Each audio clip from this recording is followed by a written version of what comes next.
All right, welcome to the Southern Sports Gumbo Week 10 Sunday recap. We're going to dive into our thoughts on the games this weekend. Then we're going to talk conference championship contenders, and then we'll finish up with some breaking news with Hugh Freeze being fired. We'll talk some replacements. So to get us started on the recaps, Kevin, you want to start with your takeaways from this weekend? Yeah, so while we had a weekend where we definitely had some upsets and some crazy that will kind of affect the playoffs and that aspect of things, I'm going to take three games that to me affected the playoffs and that were impactful this weekend. First game I want to talk about is Vandy, Texas. I think it was one of the highlights of the day.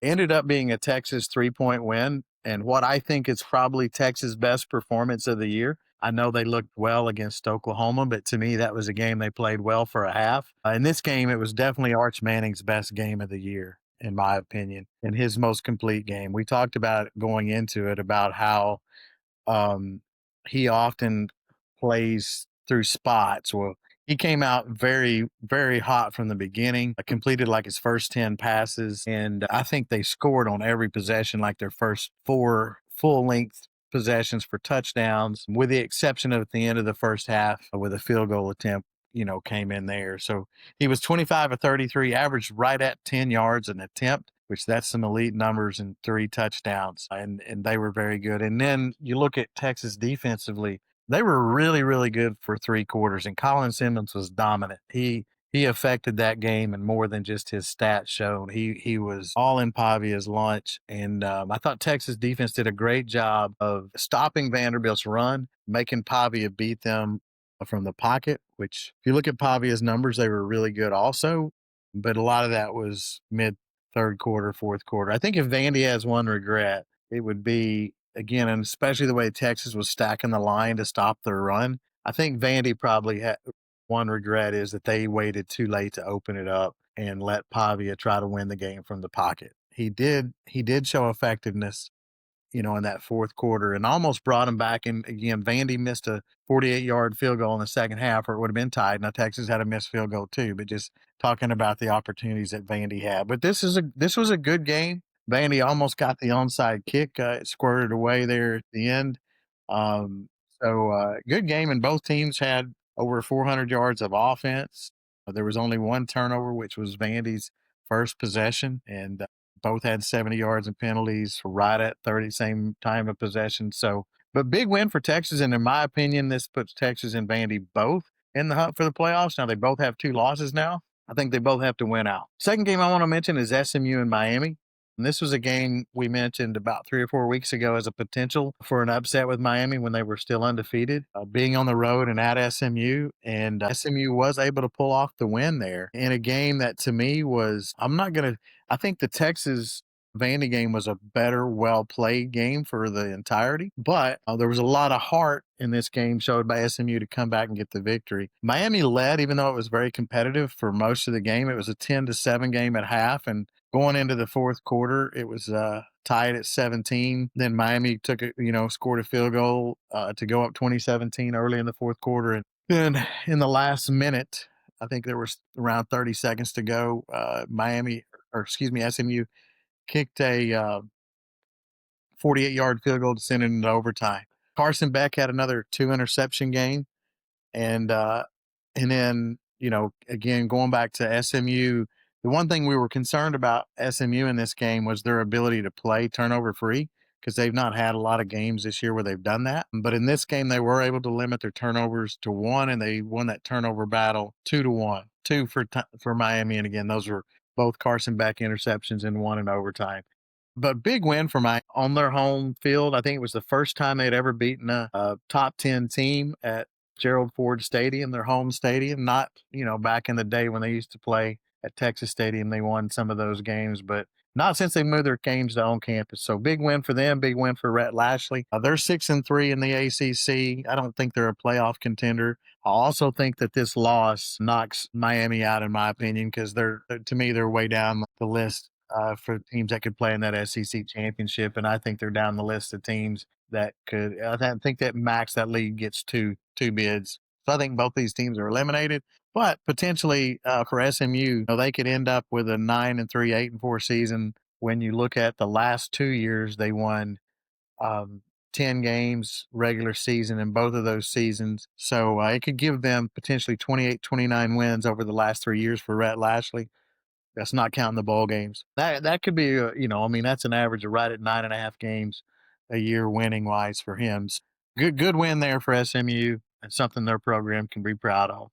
And they're definitely coaching them up there. Last game I want to mention was a game that North Texas and Navy. And where I want to mention this is North Texas continues to get better and better. Their coach Eric Morris does a really good job with their offense. Going into the game, we thought Navy might control it with time of possession and keep the game close. And I do think Navy tried to do that and narrow the game down. But North Texas was just effective enough offensively that they Navy couldn't do that and be effective. They won the game 30-17 and led pretty much that whole way. Offensively, they were really really good.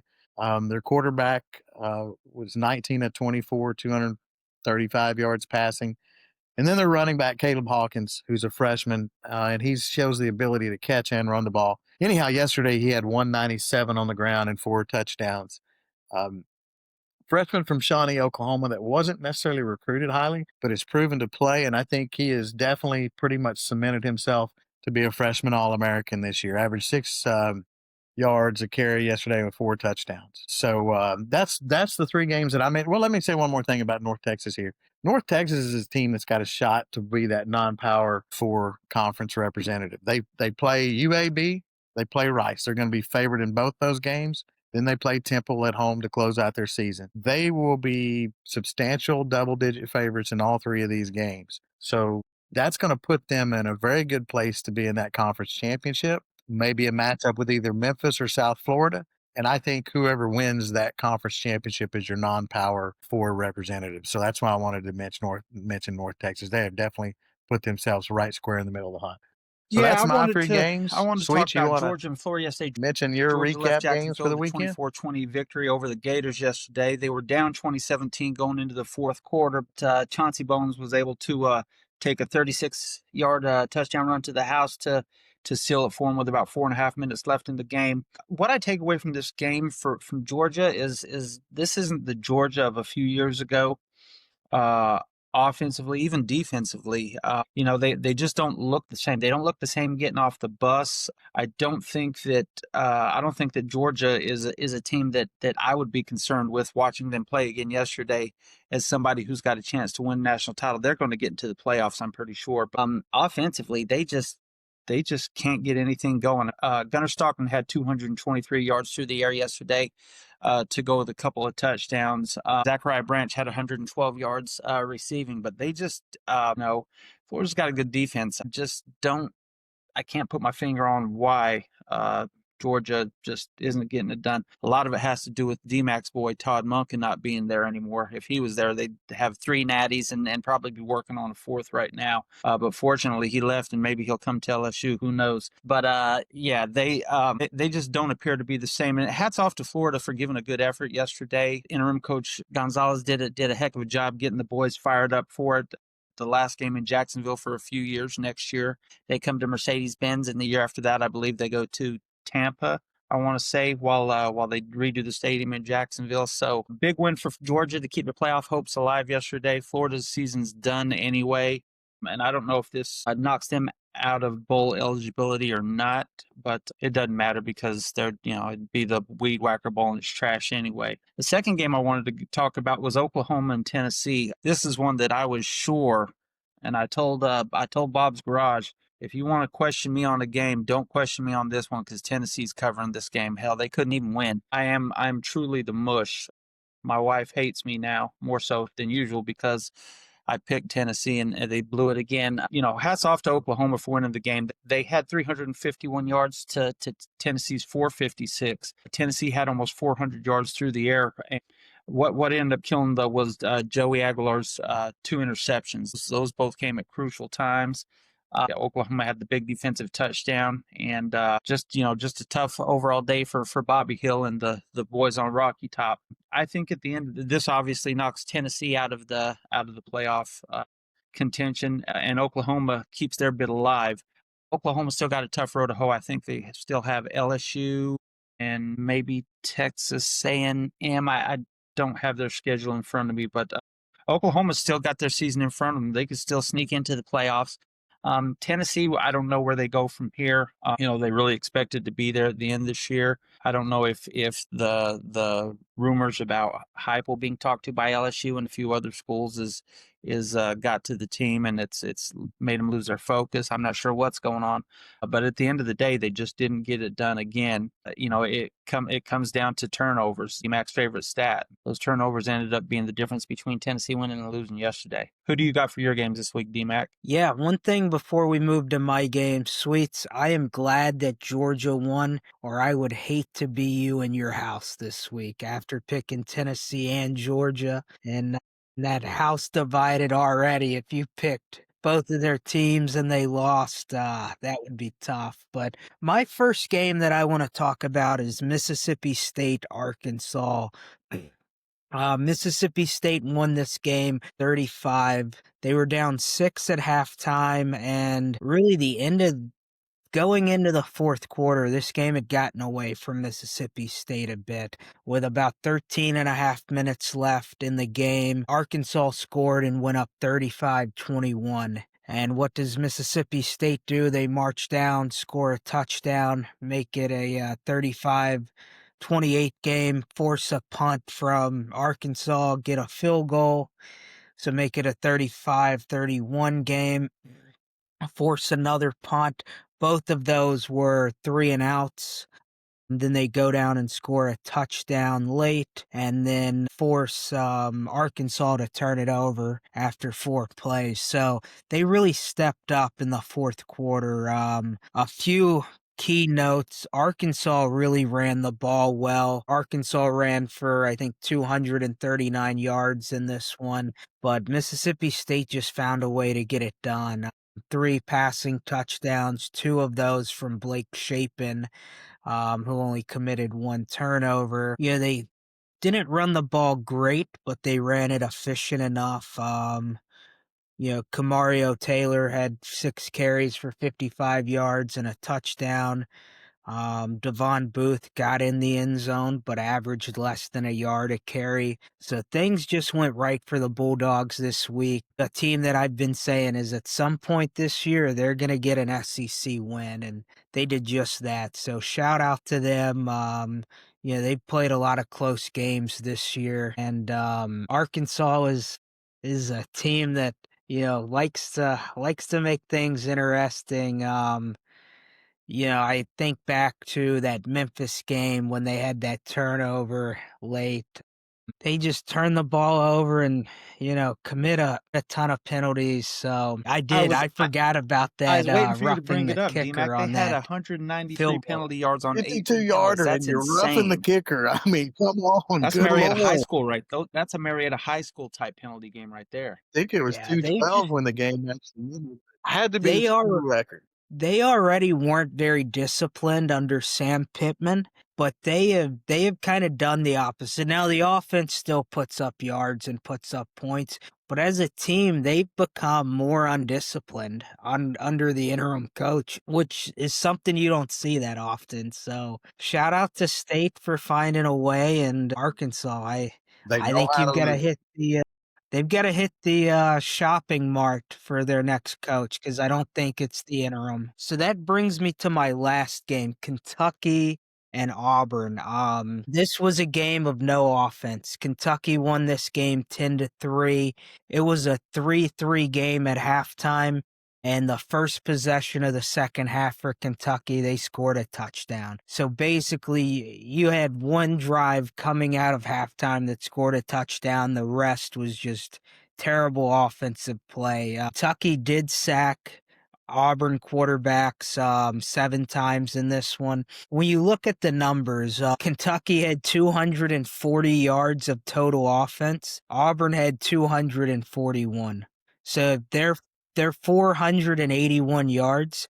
is less than most, your top 25 offenses in the country average per game. For one team, these two couldn't even combine for that. You look at Auburn, their yards per pass were 4. They averaged 4 yards an attempt.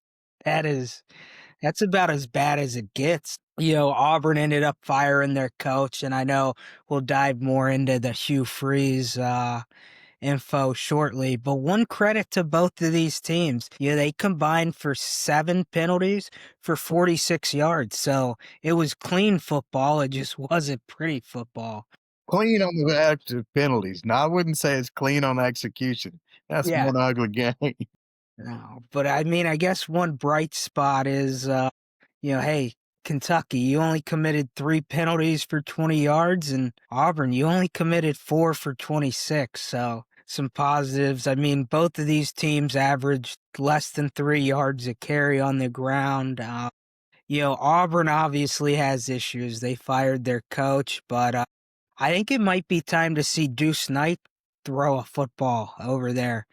Because Ashton Daniels, Jackson Arnold, and then back to Ashton Daniels is not getting the job done. And I believe I missed a few minutes of this game, but Jackson Arnold comes in and goes 2 for 3 and then gets pulled out of the game again. He got sacked a couple of times too, holding the football. So that's why it got pulled, because it was that typical hold the ball forever, get sacked type deal. And to your point, Daniels and Jackson Arnold both have not looked good at quarterback. I think Arnold looked good okay against OU, but that's about it. And I watched the end of this game last night, and Daniels to me struggled. So why hasn't Deuce Knight played? And then was talking to someone today, and they were saying that Deuce Knight may already be checked out, ready to go somewhere else. So if he does not get time over the next 2 weeks, I think that's a very telling story, because he has more talent than these other 2 guys. That's no question about that. Yeah, so I had an Auburn fan and booster tell me earlier today, well, actually late last night, that we haven't been going with Deuce Knight because we don't want to throw him to the wolves and have his confidence messed up. I can tell you that kid can't feel very good about himself after watching those 2 guys play, and the coaches think that they're better. That hurts his confidence more than going out and throwing a couple picks, because Exactly. at least he's getting the experience and the reps. So shout out to Mark Stoops. He gets to keep a job at least another week, and Hugh Freeze is out of one, and what may have been the worst offensive performance from 2 teams this season in SEC games. So that brings us to our conference outlooks. Kevin, you want to get us started on the ACC here? Yeah, so the ACC kind of got thrown into a little bit of a spin yesterday. You had Georgia Tech that was in a position to control their destiny, and they lost a tough game on the road to North Carolina State, 48-26. I will say North Carolina State's quarterback was really good, and they just couldn't stop him. Tech moved the ball, but they just could not stop NC State. So that being said, that again, Virginia is now the only team that is undefeated in that league and sitting in a good spot at 5-0 to represent the conference in the conference championship. After that, it is several teams with 1 loss. You have Georgia Tech with 1 loss. You have Pittsburgh, who has played very, very well the last 4 or 5 weeks with 1 loss. You have Louisville, who started slow yesterday, but they got rolling in the second half and controlled that game in the second half and won against Virginia Tech. They're at 4-1. SMU is still a contender at 4-1.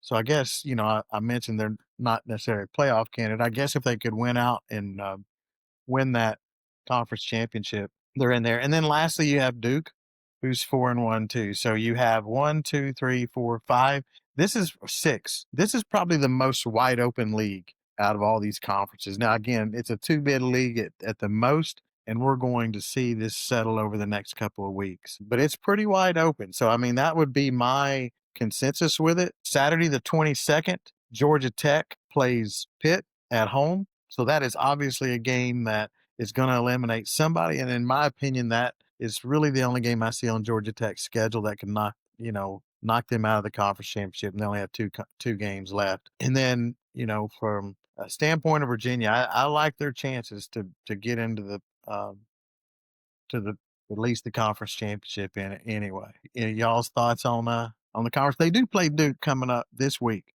so one of those teams is going to take an L.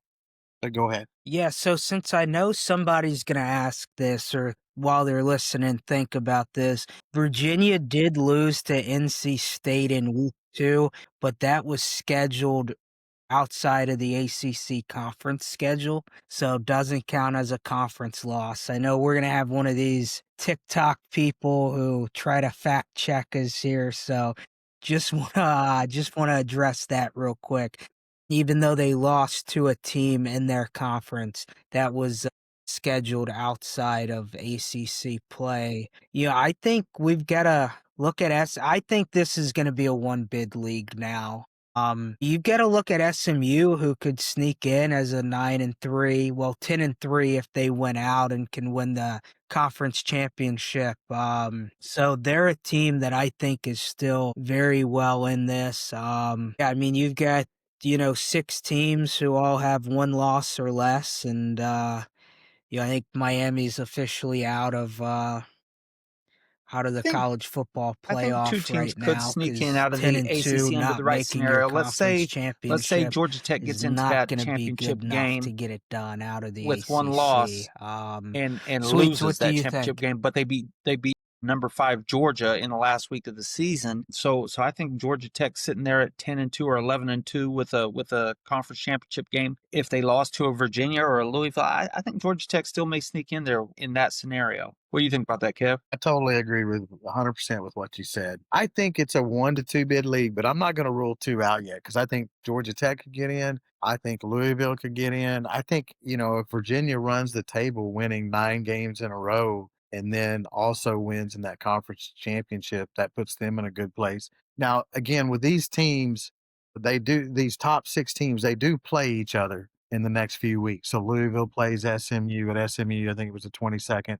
Pitt and Georgia Tech play against each other, and then Virginia plays Duke, and so there's your 6 teams. So 3 of these teams are going to take losses. So that's going to clean that up. So we're going to see when we get to that last week of the season, you're going to have 2 to 3 teams that are your clear cut contenders. But I think if you have a one loss team out of this, and they both get in, depending on the scenario. I think Louisville could do it since they beat Miami. I think you could see Georgia Tech again if they go in there with a one loss. I think or Virginia if they're in that league championship winning 9 games in a row and we're happen to lose it. I think those 3 teams in the right scenario could pull it off. Going into the conference championship, if Pitt makes it, they're a 2 loss team. I don't if they get to 3, they won't. Same thing with SMU. They have to win out to be there. Anybody else any thoughts or we go to the next conference? Nope, that brings us to the Big 12. I'll get things started in this conference. You've got BYU that's 5-0 in conference play, 8-0 overall. You've got Texas Tech at 8-1, 5-1 in conference play, and then Cincinnati, who just lost to Utah at 5-1, 7-2 overall. Those would be, in my mind right now, the only 3 contenders for this conference. If things got hazy, you've got a few more who are at 4-2 who could make things interesting. But I think we're moving towards a BYU Texas Tech showdown in the conference championship. And I know those 2 teams play each other in Lubbock in just a few weeks. I believe that's this weekend coming Correct. up. Correct. And Tech is a 9.5 point home favorite opening up. Yeah. So, I think if Tech wins this one, at home, yeah, then you've got your 2 teams here in Texas Tech and BYU. I think Cincinnati will likely has a good chance to drop another one. Yeah, they do still play BYU and TCU to close out the year. So I do think that the Big 12 is probably a one bid league, though. It's something where you've got a 12-0 BYU team that loses the conference championship, and then maybe you would I have agree. 2 I agree in with both you guys. I 'cause think the I only just way think that it's gonna be they tough get to to leave out a is a 12-1 scenario where team that lost their conference BYU championship. loses But in the outside conference of, like, a championship game doomsday to event Texas like Tech. that, And I they're think sitting there one at big 12 and league. 1. Tech What is do you in think, Sweets? at 12 and 1. So I could see that being a possibility. A lot of that depends on what happens in other conferences. That's when you get into strength of schedule and all the other funky stuff that, the algorithms that we don't know anything about. Um, but as of now, I think it's probably a one bid league. Where does that take us next to the Big Ten? Yeah, let's let Kevin give a few thoughts on the Big 12. So I'll be quick here because again, I think you guys covered it pretty well. BYU and Tech play this week. Tech is by far the best team in this league. It took a really strong effort by Arizona State to beat them when their starting quarterback got knocked out of the game. So I totally agree with what you said, Daniel, with the aspect if BYU were to win this game and be undefeated, but I just, man, playing in Lubbock, I just don't see Texas Tech losing this game. That being said, Kalani Sitake is a very good coach. Bear Mockmeyer's won on the road, so they will play tough. They will make this a competitive game. But I think what we're going to see is probably a Tech win, and then 100% believe that there will be a rematch on those two teams in the Big 12 championship. The only thing that would get oil in the water there is if let's say BYU loses to Tech, the 22nd of November, they do go on the road to Cincinnati. And Cincinnati could be still sitting there with a one loss record and they could upset BYU. And I think it would be an upset if they beat them. And then you would get a Cincinnati Tech rematch. Well, not rematch because they played Utah, but you get a Cincinnati Tech matchup. But after watching Cincinnati last night, I hope that doesn't happen because Tech would I think handle that game pretty convincingly. And I think this is a one bid league. Surprising thing this year, this is usually a league that several teams are in contention, like the ACC going down the stretch, and it's really not this year. Sure, yeah. So So for that's me in the my Big Ten, it's call of the Ohio Big State, 12 is the fact that Indiana, it's a very top and heavy league. everybody else. BYU and Tech, Oregon and is then still sitting there at Cincinnati's 7 and 1, done well. and I was just going to take a TCU is peek at their spoiler, but that's schedule it. real quick to see who they have Yep, remaining. so that brings us to the Big They've got 10. Wanna get things started here, USC Sweets? and Washington are their two toughest opponents, so they don't face anybody else there. I think that this is for sure a two bid league, and perhaps three, depending on how Oregon does down the stretch, depending on what happens in other conferences as well. I think Ohio State is still the team to beat and is right there with them. I'll tell you what. Indiana has answered every bell, has looked great doing it. They're right there with Ohio State. I think 1-1A right now as far as the best teams in the country right now. I'm just looking forward to seeing how that league shakes out down the stretch. I don't think that Michigan has a chance to get in, or USC, although one of those teams could play spoiler for somebody else. Michigan always plays Ohio State in that last game of the year, and I think that they also have, who else did they have here? No, it was just Ohio State. Yeah, so I really looking forward to that. I think it's a three bid league. I do think if they're sitting there with one loss at the end of the year, that Oregon's going to get in as well, even if they don't make the conference championship game. What are your thoughts on it, DMAC? Yeah, I mean, I'm pretty much there with you.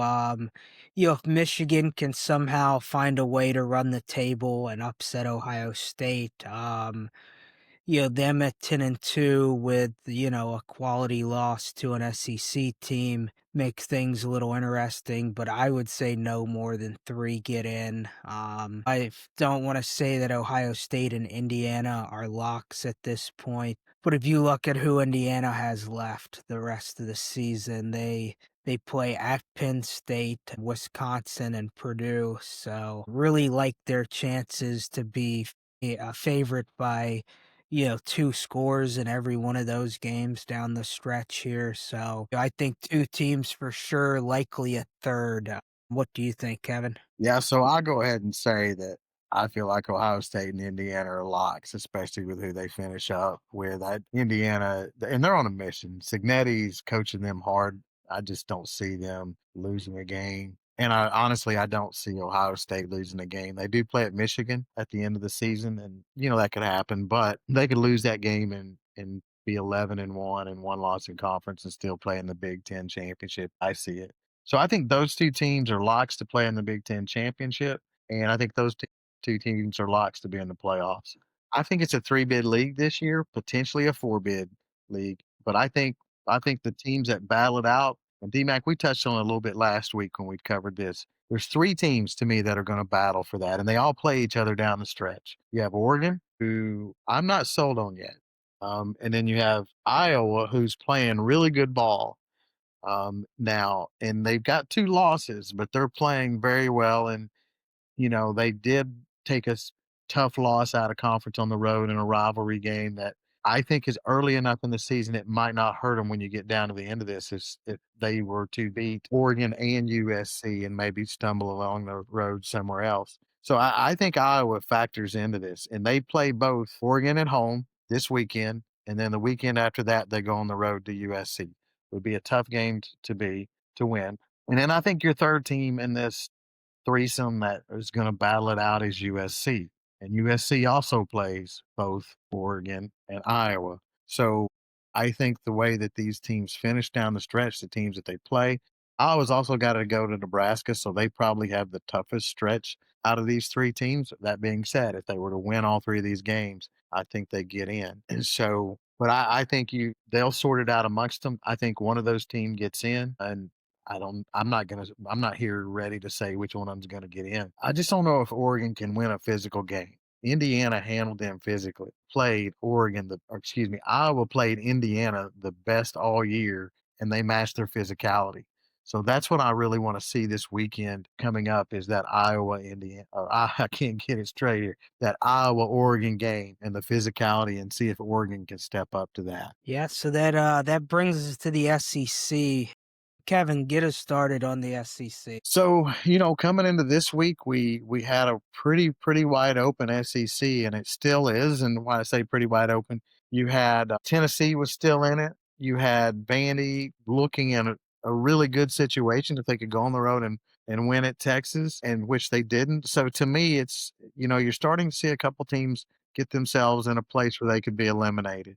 I think Tennessee is eliminated now. I think the clear cut best team in the league right now is Texas A&M. I think Alabama's a close second, and I think both those teams have a strong chance to get in the playoffs. A&M a really strong chance to get in the playoffs. If Alabama gets by LSU, which they'll be favored this week, I think their chances get a lot better. But if they were to lose that game, then they go into that Auburn game on the road, and that's always tough when Alabama plays Auburn on the road. But I think A&M and Alabama got the best chances. Look, man, Georgia could have two more losses easily right now, and really maybe three. But there's no there's no team right now that's more resilient or makes better in-game adjustments than Georgia. They came from behind to beat Ole Miss. They came from behind to beat Tennessee on the road in a game they could have lost, and they came from behind yesterday to beat Florida in a game that Florida could have won. And that game was heads up. So I think Georgia will get in, but I just don't think you can pencil them 100% in right now because they've got two tough games left. They host Texas, and then they play Georgia Tech in Atlanta in a game that's instead of being on Tech's campus is actually going to be played Mercedes Benz, and I think that'll be a very very tough game. So Georgia still got to at least win one of those games to get in, but they're definitely in the contention piece. The fourth team that I'm going to mention that I think has the best chance to get in, even better than Bama's, the only the only team I'd put above this team with chance to get in the playoffs is A&M, and that is Ole Miss. When you look at who Ole Miss has left on their schedule, I just see them, and they're playing really well. They've got Citadel, Florida, and Mississippi State left. Mississippi State's on the road, so that's a rivalry game, and that one could get dicey. But again, if they win their next two and they're sitting there, 10-1 going against Mississippi State, they're in the playoffs. So I like A&M, Alabama, Ole Miss with their chances, and then I think you're going to see, Georgia and Texas sorted out when they play each other. If one of those, whoever wins that game's got a shot. You don't rule Vandy out, in my opinion, because they've got two winnable games, and then they close the season at Tennessee. So they would have to win that road game at Tennessee to get in. And then, who I really felt like with the schedule they played had a tough chance of doing any better than 8-4. Really thought they'd go 7-5. They win that game yesterday. that sets up the game in Tuscaloosa on the 15th as a big game for them. I would favor Alabama, but again, I didn't think there was a chance. I'm like Larry, I didn't think there was a chance that they would beat Tennessee, and they did. So Oklahoma goes to Alabama and they win, then I think they got a really good shot at getting in. But again, these teams are going to sort itself out, and the way that the losses are with the pairings, again, this looks like a 14 league, possibly a fifth. I think the only league's got a chance to get a 9-3 in is this one. A 9-3 Texas Yeah, might have a I'm with shot with you. the season There, opening loss to Ohio four State, teams minimum, five's a or one possibility. of the other teams that There are might get about Vandy. No, 7 not with teams playing 9-3. for those Oklahoma 4 or would with the 5 tough schedule spots. they played. I Nine think and you three can might just get about them in if they pencil took Alabama like to overtime or something and then won and out. Bama both in. I just But think that's with how their I see remaining it. It's schedule narrowing and how down. they're You got playing 4 or right 5 now, teams that are going to those work two are as themselves out close of to it. locks in Sweet, what's your conference thoughts? as I can see right now. I also like Ole Miss a lot with who they've got remaining on their schedule. They don't have a murderer's row by any stretch of the imagination. All they need to do is stay healthy and run the table, and they're in there. Brings us down to Georgia, Texas, Oklahoma, and Vanderbilt. Georgia and Texas play each other in what could be an elimination game here in a couple of weeks. Oklahoma also, has a tough remaining schedule. Oklahoma has Mizzou and Alabama left on their schedules. If they can get through that undefeated, if they get through the rest of their schedule with 2 losses, they're in for sure.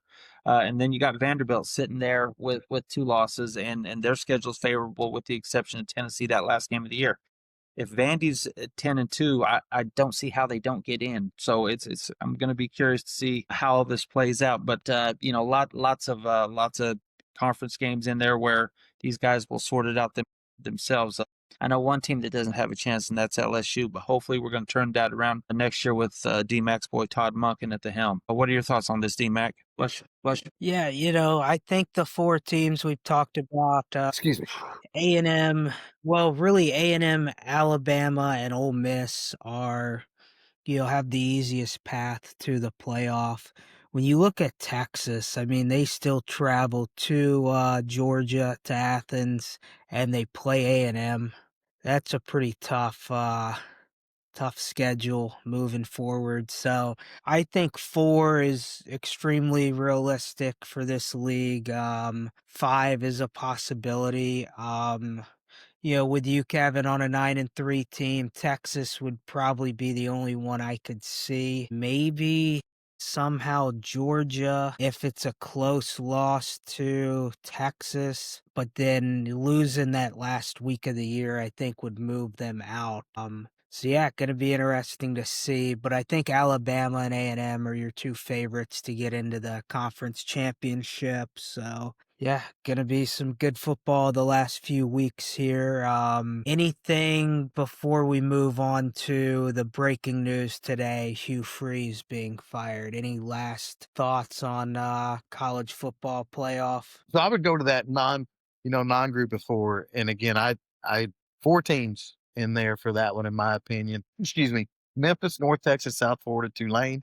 South Florida's going to have some help because they don't play these teams. Memphis plays North Texas. Memphis plays Tulane. So they'll sort out between those 3 teams what potential teams will end up in that conference championship. Now, South Florida could get in if the right teams lose in that, and South Florida would hold the tiebreaker over North Texas. So I think those are your 4 teams at this point, with UNLV losing this week, and Boise also lost this week. So I think that knocks the Mountain West out and is strictly in the American, in my opinion. Some teams have mentioned, or some people have mentioned James Madison. I guess you got to consider them. But to me, these are the 4 teams that I just mentioned that. Yeah, I'm with you, Kev. I like those guys as well. Memphis is playing decent ball. South Florida with those 2 losses, it's going to be really tough for them to sneak back into the picture. Navy's sitting there with 1 loss, but their schedule's still tough. So there's a lot of ball left to be played. I'm not even going to pretend that I Yeah, know who I James think Madison has played Memphis this year. is So don't probably get me my started pick on them. to What are your make thoughts, it. D-Max?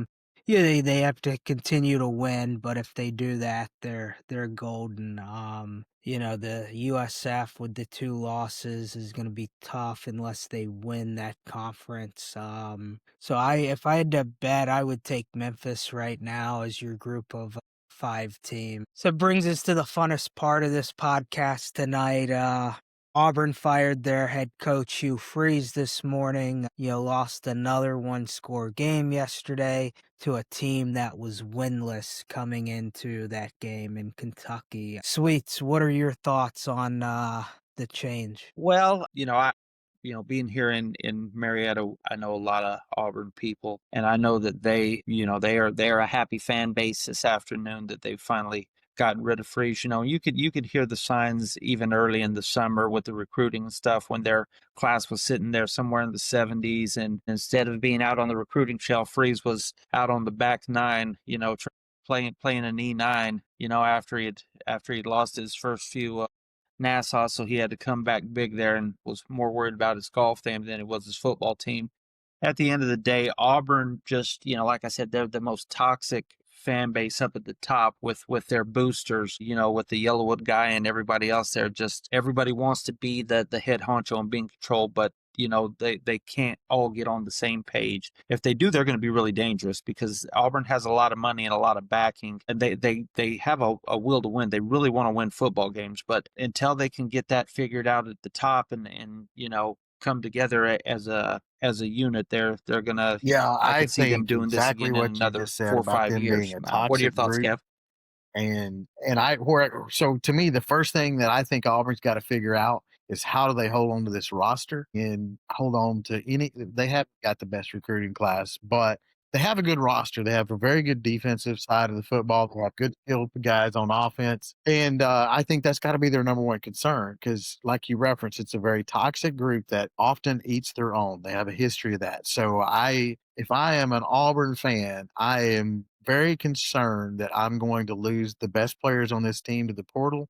Other teams are after them right now. And I think that was one of the things that they delayed on making a move on Freeze, even though I think he'd lost the team at this point and they had to make a move. But I think they're worried about, trying to hold on to that aspect of things. So that's my first point to them. And again, when they hired Freeze, they had Cadillac there. And Cadillac had a good relationship with the players.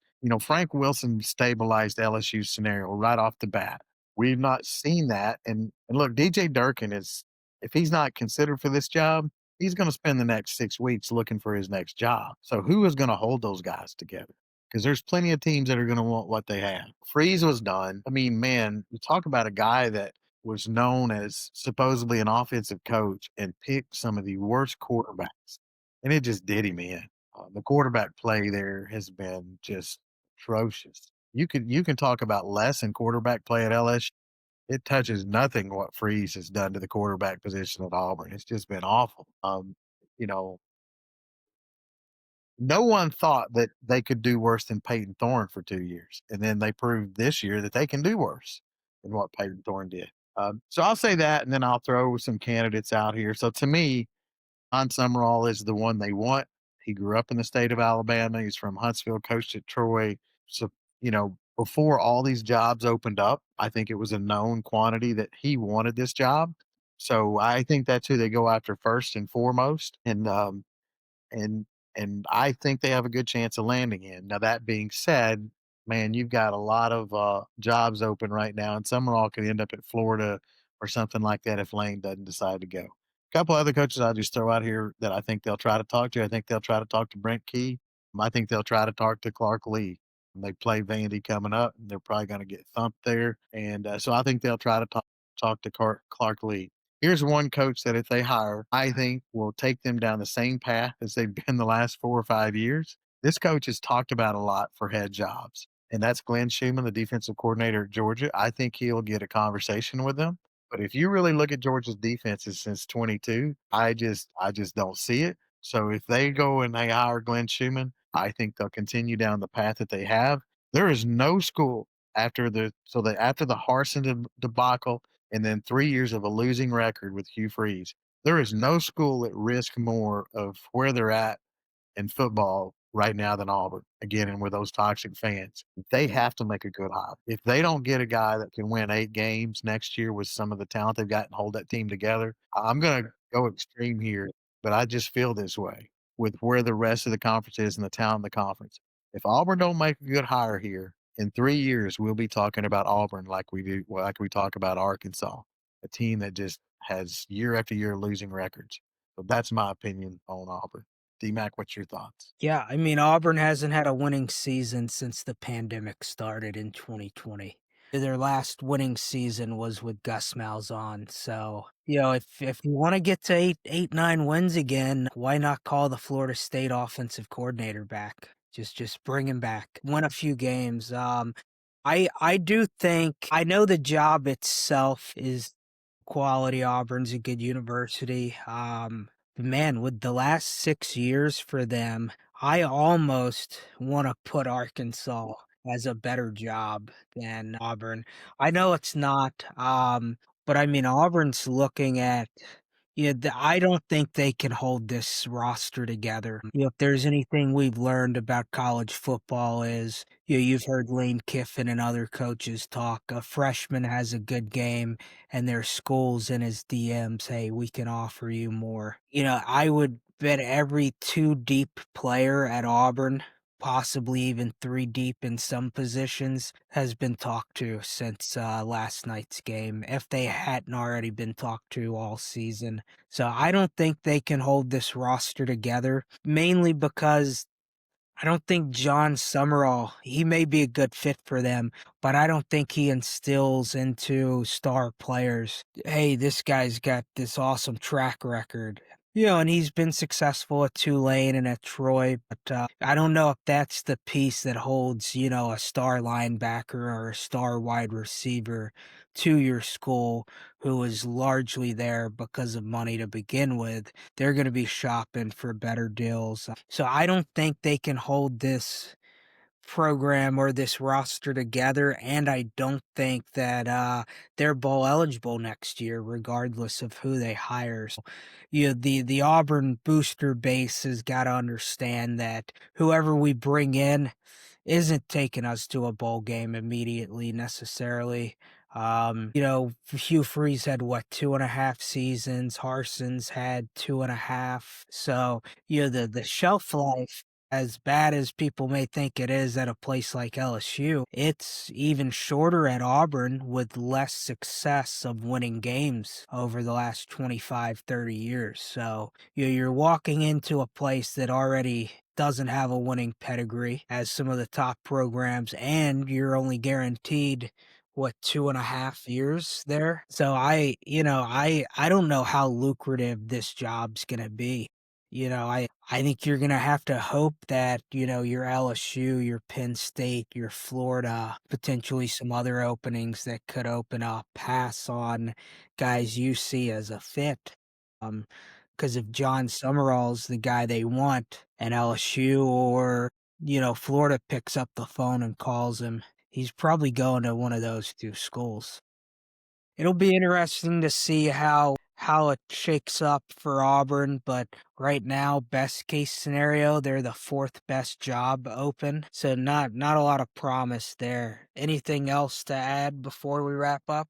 Yeah, like Sweet said, it's the most toxic fan base in the conference. You referenced 2.5 years, 2.5 years, and you look at the way Gus's tenure ended at Auburn. And look, all Gus did was take him to a national championship game, win a conference championship, take him back to a conference championship game, beat Saban better than anybody else. His record against Saban was 3-5 in a period where Saban was beating everybody, right? And then Gus also beat or beat Georgia a couple times with Kirby, and they have not beat Georgia since that time frame with Kirby.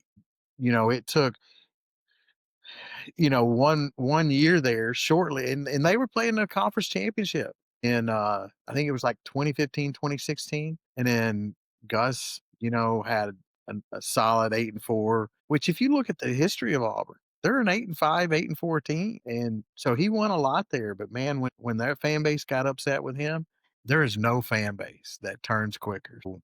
I don't know. I think this is they're at a crossroads. They could make this thing really messy. They better have Yeah, a I strong leader. agree. If they don't have a leader that can put that fan base in place and say, "Here's what I need to win," kinda like Saban was at Bama. If they don't get an alpha that can put the fan base in place and take over and get what they need to win, and then get some wins, they're in trouble. Yeah. All those big money guys got to agree on the same guy. If one of them is out, that's going to be enough to that's going to be that finger in the pie that ends up messing it up. So Yeah. Yeah. here's to I hoping mean, it happens. you're talking about a program that has only won 2 bowl games since 2012. So this isn't a program that's competing for championships. I mean, they played for a title in 2013, so I don't want to use that against them. But they've gone to the Birmingham Bowl twice in the last 10 years. That is not a power SEC program. So that's a wrap for Southern Sports Gumbo with our Sunday recap. We will be live Tuesday at 6:30 Central Time. Join in, ask us some questions. We'll be going through our coach, player, team of the week, breaking down the best games of week 11, and we might even have something fun in store for everybody at the end. Thanks.